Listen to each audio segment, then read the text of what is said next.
Every time, if we can get to the root of what it is that we're telling ourselves about ourselves in that experience, and we can turn it around, which is why Joe Dispenza's work has fascinated me, because it's a guided process that allows you to get into that altered state of consciousness so you can rewire and put your attention towards what's more true. And more true allows you to then feel into what would my life feel like if I existed from that place. And nobody's going to do it for us. There is nothing outside of us that's going to make it better for us if we're looking outside of ourselves. It's like we have to realize that I'm responsible to look within inside of myself to shift how I'm relating to this world. I can't wait for the world to shift for me. And that's basically what the majority of us do, is we put our attention on the outside world and we wait for the outside world to shift so I can feel better. And then it's never shifting. And so it's the outside world's problem that I feel the way that I feel. And then that's the trap that we get into.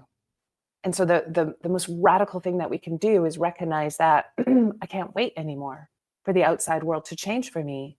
That even though things are really hard and uncomfortable and risky and all the things, all the reasons why we can argue that I can't take my attention off the outside world and put my attention on the inside world, and all the reasons why it seems like I'm a fool if I think that I have any sense of power or control to co-create in this dance.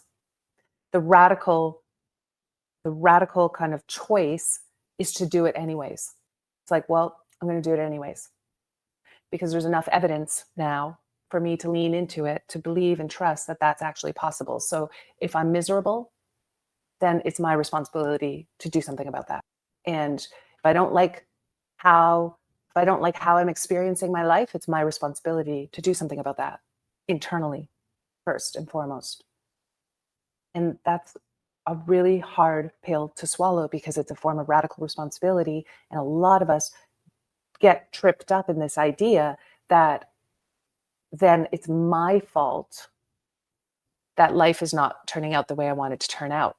So then we get, if we take that concept that I just laid out and we take it to heart, sometimes the response to that is more self-blame, right? I noticed it's like, well, if I'm no longer putting the blame on the outside world because I've removed my attention from what's wrong with the outside world, well, then I have to find something wrong. And the thing that's wrong is me. And for those of us, because I've lived here for a long time, and those of us who then really anchor in and believe that, then we become quite miserable, because we're the ones who are always failing, right? Like, well, clearly I'm the one always failing. I can't do this right. And it just kind of it loops in, it provides evidence for those limiting beliefs.